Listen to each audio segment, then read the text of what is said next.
Hello अस्सलाम वालेकुम, नमस्ते एवरीवन। चलिए इस एफएफ का सेकंड पार्ट स्टार्ट करते हैं। हमने लास्ट पार्ट में देखा था विंग अपने पास्ट के बारे में सोचे जा रहा था। विंग के पास्ट में दिखाया जाता है कि विंग जब 3 साल का था तो जियान फैमिली, जो कि यूनमक के एक अच्छे से बिजनेसमैन थे, उन्होंने उसे अडॉप्ट किया था। विंग के मदर एंड फादर की डेथ हो चुकी थी जियान फैमिली के एक फैक्ट्री के हादसे में। जियान फैमिली की फैक्ट्री में विंग के मदर एंड फादर काम किया करते थे और एक हादसा होने की वजह से उनकी डेथ हो गई। इस चीज़ से जियान फैमिली को बिल्कुल भी अच्छा नहीं लगा था और उन्हें बहुत दुख हुआ था, क्योंकि वो उनके बहुत ही काबिल और बहुत ही ज़्यादा ट्रस्टेड पीपल में से थे। उन्होंने विंग को अडॉप्ट करने के बारे में सोचा और उसे अडॉप्ट किया, जिस चीज़ से मैडम जियांग बिल्कुल भी ज़्यादा खुश नहीं थी। वो विंग को अडॉप्ट नहीं करना चाहती। यहाँ पर मैडम जियांग बहुत ही ज़्यादा ग्रीडी किस्म की पर्सन है, जो अपने फ़ायदे के लिए हर फैसला करती है। उन्हें अपने हस्बैंड की ये आदतें, जो कि उनका दूसरे लोगों की हेल्प करना, गरीबों की मदद करना, ये सब चीज़ें बिल्कुल भी पसंद नहीं है। वो बहुत ही ज़्यादा ग्रीडी हैं और वो अपने मतलब की चीज़ें ही करना पसंद करती हैं। इसीलिए विंग को अडॉप्ट करना उन्हें बिल्कुल भी ज़्यादा पसंद नहीं आया। वो नहीं चाहते थे उनके बच्चे के को मिलने वाला प्यार जो कि उनके हस्बैंड से मिलेगा और उनकी प्रॉपर्टी उस विशान को या फिर विंग को बांटा जाए। इस चीज़ के लिए वो जियान फैमिली से झगड़ा भी करती हैं, लेकिन जियान फैमिली अपनी वाइफ की बातों को इग्नोर करते हुए विंग को अडॉप्ट कर लेते हैं। विंग बस 3 साल का एक छोटा सा बच्चा था। वो अपने मदर एंड फादर से दूर जाने का सदमा बर्दाश्त नहीं कर पा रहा था। उसे समझ में नहीं आ रहा था कि ये नए लोग कौन हैं और विंग के मदर एंड फादर कहाँ गए। विंग के इस दुनिया में मदर एंड फादर के अलावा कोई भी नहीं था, उसका कोई रिश्तेदार भी नहीं था। विंग काफ़ी बीमार रहने लगा। एक दिन वो बहुत ही ज़्यादा बीमार पड़ गया। जियान फैमिली को उसकी बहुत ज़्यादा टेंशन होती थी। मैडम ये तो सोच रही थी कि इसी बीमारी में अगर विंग मर जाए तो अच्छा होगा, पर जियान फैमिली काफ़ी ज़्यादा टेंस थे।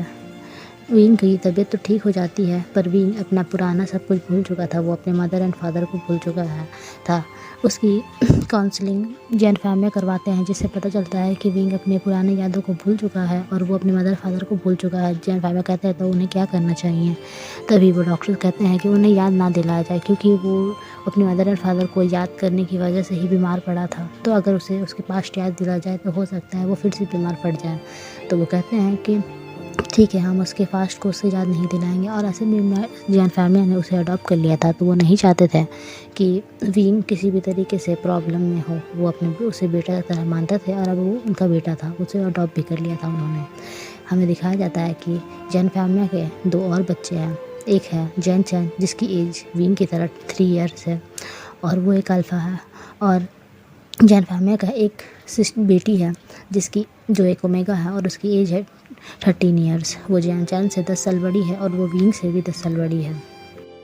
जियान फैमिली अपने बच्चों से विंग के साथ अच्छा बर्ताव करने के लिए कहते हैं। जियान चैन काफ़ी छोटा था, इसीलिए उसे इतना कुछ समझ में नहीं आता। उसे बस ये समझ में आता है कि उसके लाइफ में उसका एक अल्फ़ा ब्रदर आ चुका है। और जियान ली, जो कि सब समझ रही थी क्योंकि वो 13 ईयर्स की थी, उसके फादर उसे समझाते हैं कि विंग को कभी मत बताना कि वो हमारा अडॉप्टेड चाइल्ड है और वो तुम्हारा सिबलिंग नहीं है। उसे अपने सिबलिंग की तरह प्यार देना, जैसे कि तुम जियान चैन को करती हो। और यानी नेचर काफ़ी काइंड और काफ़ी अच्छा था, जिसके वजह से वो अपने फादर की इस बात के लिए राज़ी हो जाती है और वो विंग को अपना ब्रदर मान लेती है। उनका टाइम यूँ ही बीतते रहता है। मैडम यू विंग से बिल्कुल भी खुश नहीं रहती थी। वो विंग को देखती थी और उससे चिढ़ती थी। विंग को कुछ समझ नहीं आता था, क्योंकि ये उसकी फैमिली थी और मैडम यू उसकी मदर थी और मैडम यू उन्हें क्यों पसंद नहीं करती थी। विंग काफ़ी कंफ्यूज रहता था और बहुत दुखी रहता था कि मैडम यू उसे आखिर क्यों पसंद नहीं करती हैं। वो उसे छोटी छोटी बातों में सज़ा देने लगती थी।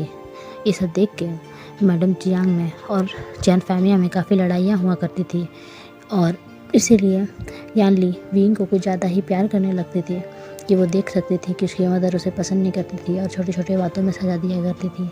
विंग यान ली को बहुत ही ज़्यादा प्यार करने लगता है और वो यानली को ही अपनी मदर समझने लगता है। जैन चैन इन सभी चीज़ों से काफ़ी ज़्यादा फ्रस्ट्रेटेड रहता था, क्योंकि वो काफ़ी गुस्सैल था और वो उसका नेचर उसकी मदर की तरह था। वो देख सकता था कि उसके फादर उससे ज़्यादा अपने दूसरे बेटे यानी कि विविशन पे ध्यान देते हैं। उसे ये सब चीज़ें बिल्कुल भी पसंद नहीं आती थी। विविशन हर चीज़ में बहुत ही ज़्यादा परफेक्ट होता जा रहा था। वो काफ़ी हार्ड स्टडी करने लगा था। वो अपनी मदर एंड फादर को काफ़ी प्राउड फील करवाना चाहता था। वो चाहता था जो मैडम जियांग है, उसकी मदर है, उससे प्यार क्यों नहीं करती हैं। और वो अगर अच्छे से पढ़ेगा, जैसे बाकी के पेरेंट्स अपने बच्चों की अच्छी पढ़ाई की वजह से उन्हें प्रेज़ करती हैं, उसी तरीके से वो उन्हें प्रेज़ करेंगी और उन्हें अपना बेटा मानेंगी। जैसे वो जियान लियांली और जियान चैन को प्यार करती है, वो उनसे प्यार करेगी। उसने नोटिस किया था कि जब रात में सब सो जाते हैं तो मैडम जियांग उसके रूम में आती है। वो अपने बेटी यानली के फोरहेड पे किस करती है, उसे प्यार करती है। अपने बेटे जियानचैन के फोरहेड पे किस करती है, उसे प्यार करती है, पर वो उसे देखती तक नहीं और वहाँ से चली जाती हैं। इन सभी चीज़ों को देख के विंग काफ़ी दुखी था। वो चाहता था कि वो अपने आप को बहुत ही अच्छा बनाए, जिससे उसे अपनी मदर का भी प्यार मिल सके। इसी तरह उनकी लाइफ के 10 ईयर्स और निकल जाते हैं। अब विंग 13 ईयर्स का था, जियान 13 ईयर्स का था और जियान लियांली 23 ईयर्स की थी। जियान लियांली ने ये डिसाइड किया था कि वो मेडिकल की स्टडीज़ करेंगी और वो एक अच्छी डॉक्टर बनेगी। वो एक अच्छी सर्जन बनना चाहती थी और अच्छी डॉक्टर बनना चाहती थी। जियान फैमिली ये सब देख के बहुत खुश थे कि उनके बच्चे कितने अच्छे तरीके से अपने फ्यूचर के बारे में सोच रहे हैं। वो जियान लियांली पर बहुत ही ज़्यादा इम्प्रेस थे। वो बहुत खुश थे कि जियान लियांली बहुत ही काइंड हार्टेड और बहुत ही ज़्यादा अच्छी पर्सन है। वो उसे देख के काफ़ी प्राउड फील किया करते थे, जिससे मैडम यू भी प्राउड फील करती थी, लेकिन उन्हें थोड़ी सी अजीब लगती थी क्योंकि जियान लियांली के नेचर उसके फादर की तरह था और वो नहीं चाहते थे कि उसकी वजह से उसका फ्यूचर बर्बाद हो।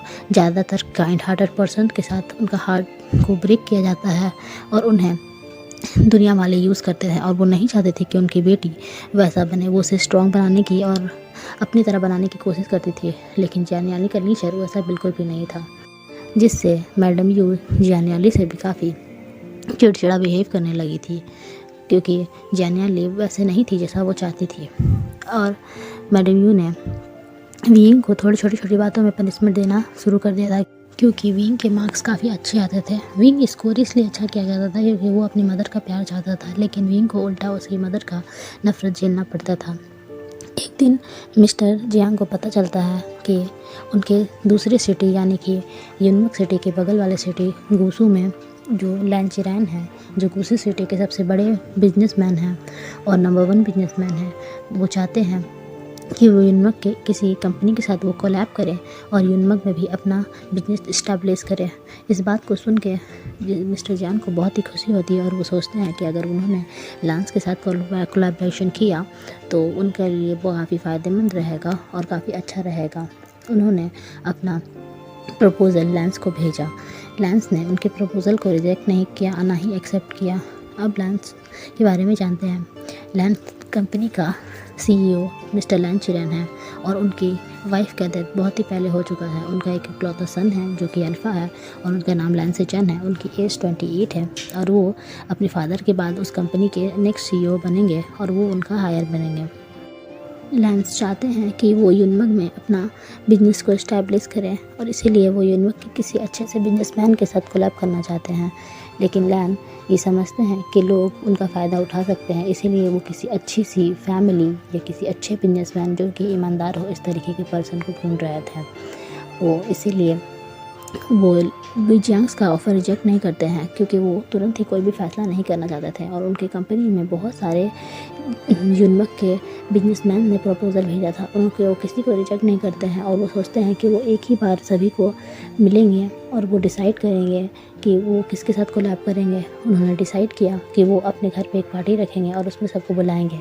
उनके सेक्रेटरी को कहा जाता है कि सभी युनमक के जितने भी बिजनेसमैन हैं जो हमारे साथ कोलैब करना चाहते हैं उन सभी को इस पार्टी में बुलाओ और हम डिसाइड करेंगे कि हम किसके साथ कोलैब करेंगे। जो लैन चिरैन है उनका जो माइंड सेट है वो काफ़ी पुराने ज़माने के अल्फाज की तरह है। वो ओमेगास और अल्फाज को एक नहीं समझते हैं। उनके लिए ओमेगास ऐसे पर्सन्स हैं जिन्हें घर में रहना चाहिए, घर संभालना चाहिए और घर का ध्यान देना चाहिए। उन्हें आज के ज़माने की जो बिजनेस वूमेन या बिजनेस ओमेगास हैं जो बिजनेस करते हैं उन्हें वो पसंद नहीं है, इसीलिए वो अपने बेटे के लिए भी एक ऐसी ओमेगा ढूंढ रही हैं जो उनके घर को संभाल सके और उनके घर पे रह सके और उसके अंदर दुनिया में बाहर जाके अपने नाम को कमाने की इच्छा ना हो। वो इसी तरीके के ओमेगा अपने बेटे के लिए ढूंढ रहे हैं, अपने अल्फा बॉय के लिए ढूंढ रहे हैं। वो इसलिए भी थोड़ा सा परेशान रहते थे क्योंकि उन्हें उसकी पसंद की ओमेगा मिल नहीं रही थी। उन्हें जितनी भी ओमेगास मिलती थी वो उसे काफ़ी ग्रीडी या बहुत ही ज़्यादा फिजूल खर्च करने वाली, ये घमंडी ही लगती थी। वो जिस तरीके की ओमेगा ढूंढ रहे थे अपने अल्फा बेटे के लिए, वो नहीं उन्हें मिल रही थी। वो सोच रहे थे कि शायद यूनमुक के किस बिजनेस फैमिली से ही उन्हें वैसे ओमेगा मिल जाए, इसीलिए वो एक पार्टी रखते हैं और वो सभी यूनमुक के बिजनेसमैन को उस पार्टी में बुलाने का डिसाइड करते हैं। वो सोचते हैं कि अगर सभी आएंगे तो वो डिसाइड कर सकेंगे कि वो किस कंपनी के साथ या यूनमुक के किस बिजनेसमैन के साथ बिजनेस करना चाहेंगे, क्योंकि सिर्फ नाम सुन के किसी के साथ हाँ कह देना ये सही नहीं है और किसी के रुतबे को भी देख के हाँ कहना सही नहीं है। उन्हें लगता है कि अगर वो उनसे पर्सनली मिले, उन्हें देखे, उसके बाद उन्हें डिसेंट या फिर कम ग्रीडी या अच्छे पीपल लगे, वो उन्हीं के साथ ही बिजनेस करे, चाहे वो छोटी ही कंपनी क्यों ना हो, वो उन्हीं के साथ कोलैब करेंगे जो ईमानदार होंगे। इसीलिए वो पार्टी में सभी जियांग्स को और जितने भी यूनमुक के बिजनेसमैन होते हैं सभी को बुलाते हैं और वहाँ उन्हें आके बात करने के लिए कहते हैं। सभी के घरों में, सभी के कंपनीज़ में उनके इनविटेशन को भेज दिया जाता है कि लैंस एक पार्टी रख रहे हैं जहाँ यूनमुक के सभी बिजनेसमैन आएंगे और वहाँ वो डिसाइड करेंगे कि वो किसके साथ अपना कंपनी का कोलैबोरेशन करेंगे। ये बात जियांग्स को भी पता चलती है और जियांग फैमिली को काफ़ी खुशी होती है कि लांस ने उनका प्रपोज़ल रिजेक्ट नहीं किया है और वो उनसे मिल के ही डिसाइड करेंगे। उन्हें भी लगता है कि हाँ, उन्हें भी उनसे मिलना चाहिए और डिसाइड करना चाहिए कि वो कंपनी को उनके साथ कोलैब करना चाहते हैं या नहीं। मिसेस जियांग भी ये सब देख के बहुत खुश थी। वो चाहती थी कि जल्द से जल्द लांस भी उनके साथ कोलैब करे और वो उनके साथ बिजनेस करे और अपनी तरक्की करे। और इसीलिए मैडम जियांग ने लांस के बारे में इन्फॉर्मेशन निकालना स्टार्ट किया, क्योंकि वो किसी भी काम को बिना किसी इन्फॉर्मेशन निकाले या यूँ ही नहीं किया करती थी। वो काफ़ी समझदार और बहुत ही ज़्यादा इंटेलिजेंट और ग्रीडी लेडी थी।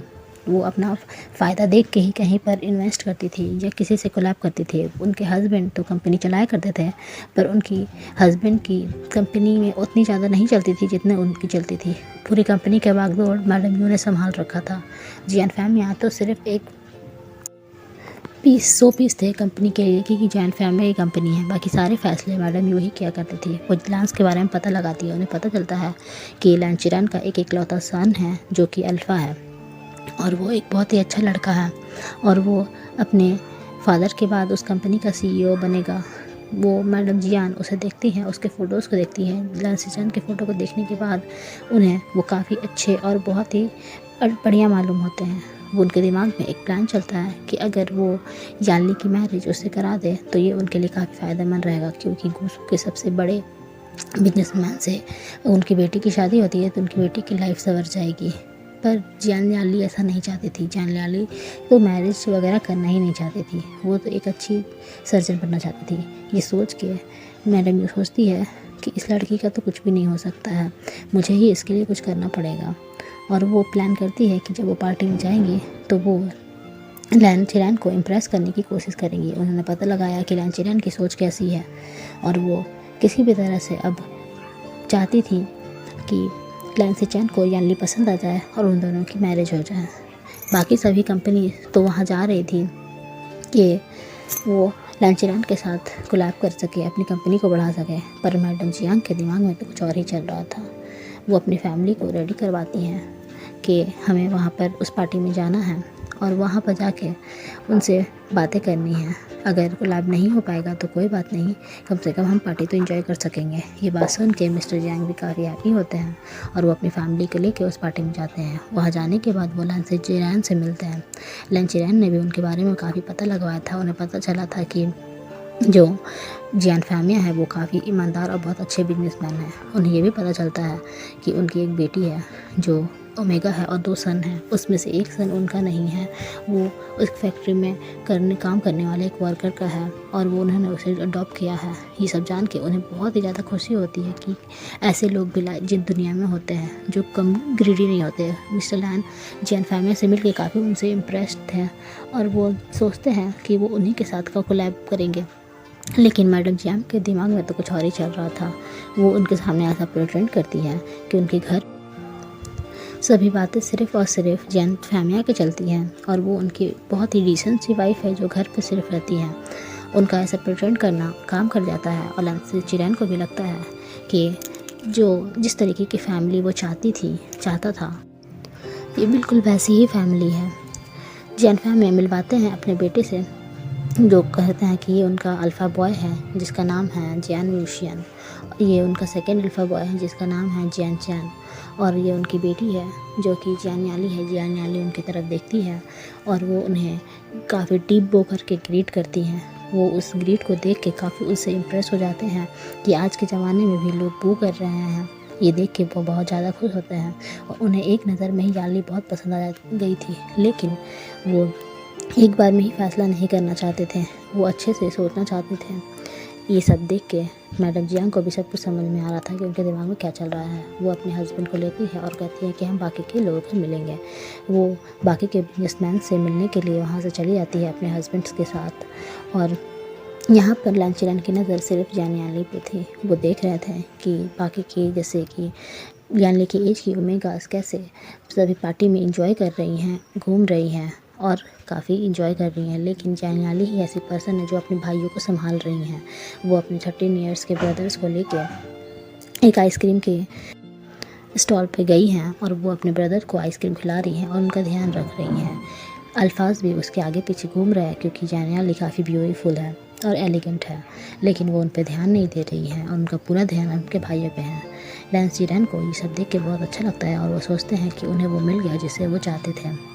तभी उस पार्टी में लैंसीचन की एंट्री होती है। लैंसीचन को देख के सभी स्टन रह जाते हैं कि वो बहुत ही ज़्यादा एलिजिबल, खूबसूरत और अच्छा अल्फा थे। सभी उन्हें देखते रहते हैं और उन काफ़ी ओमेगास उन्हें इम्प्रेस करने की कोशिश कर रही थी। लैंसीचन पार्टी में आते हैं और सभी का वेलकम करते हैं। पार्टी में उनकी नज़र जानियाली पे जाती है। जानियाली को देख के वो काफ़ी इम्प्रेस होते हैं और उसकी ब्यूटी में खो जाते हैं। वो उनसे मिलते हैं, जानियाली भी उनसे पोलाइटली मिलती है और वहाँ से चली जाती है। लैंसीचन को पहली बार ऐसी कोई ओमेगा मिली थी जिसने उस पर रुचि नहीं दिखाई थी, जिसने उन्हें दूसरे ओमेगास की तरह इम्प्रेस करने की कोशिश नहीं की थी। वो ये देख के काफ़ी खुश होते हैं और एक स्माइल करते हैं। वो पार्टी को एंजॉय करते हैं और फिर जैन फैमिली अपनी फैमिली को लेके यूनबर्ग वापस आ जाते हैं। लैंसीरन जैन फैमिली के बारे में ही सोचे जा रहे थे। वो फैमिली उनके दिमाग में घर कर गई थी और वो जानली को भी बहुत पसंद करने लगे थे। वो सोचते हैं कि अगर इस कोलैबोरेशन के साथ उनके बेटी की शादी भी हो जाए तो अच्छा होगा। वो इस बारे में अपने बेटे से बात करते हैं और वो पूछते हैं कि जिस पार्टी में हमने तुम्हें जानली, जो कि जियान फैमिया की डॉटर है, ओमेगा डॉटर है, उससे मिलवाया था, वो तुम्हें कैसी लगी। पहले तो लैंसीचन को समझ नहीं आता है और वो कहता है कि हाँ, वो काफ़ी पोलाइट थी और बहुत अच्छी थी। तभी वो कहते हैं कि अगर मैं उनसे तुम्हारी मैरिज कराऊँ तो तुम्हें कैसा लगेगा। और इस बात को सुन के लैंसीचन भी काफ़ी ब्लेस करने लगता है क्योंकि यानली उसे फर्स्ट नज़र में ही पसंद आ गई थी। उसे उनसे पहले नज़र का ही प्यार हो गया था। वो सोच रहे थे कि किस तरीके से वो यानली को इम्प्रेस करेंगे और यूनबर्ग जाएंगे, लेकिन इनके फादर ने तो उससे सीधा शादी की ही बात कर ली। वो सीधा हाँ में नोट कर देते हैं और वहाँ से चले जाते हैं। उसके फादर काफ़ी खुश होते हैं कि उसका बेटा को भी उसकी पसंद आई है। वो जैन फैमिया को कॉल करते हैं और एक मीटिंग के लिए कहते हैं। वो मीटिंग में उनसे मिलते हैं और वो कहते हैं कि वो उनके साथ कोलैब करने के लिए रेडी हैं। इस बात से मैडम यू और जैन फैमिली तो बहुत ही ज़्यादा हैप्पी हो जाते हैं, पर मैडम यू ये सोच रही थी कि उसका दूसरा प्लान काम किया कि नहीं। पर अगर पहला प्लान काम कर चुका है तो लगता है कि दूसरा भी प्लान काम कर गया होगा। वो लैंसीचन से कहती हैं कि हाँ, हम भी आपके साथ कोलैब करके बहुत ही खुश होंगे।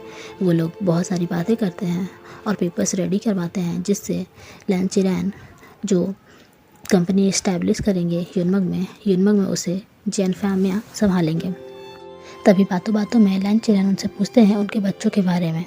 तभी जैन फैमिया कहते हैं कि हाँ, उनके अल्फा बॉयज़ काफ़ी अच्छे से अपनी स्टडी कर रहे हैं और यानली अपनी मेडिकल की स्टडीज़ कर रही हैं। ये सुन के लैंसीचन अपने मन की बात कहते हैं कि वो यानली को काफ़ी पसंद करने लगे हैं और वो चाहते हैं कि वो अपनी बेटी की मैरिज उससे कराएं। ये सुन के जैन फैमिया तो काफ़ी स्टन रह जाते हैं कि ऐसा कैसे हो गया और उन्हें हमारी यानली कैसे पसंद आ गई।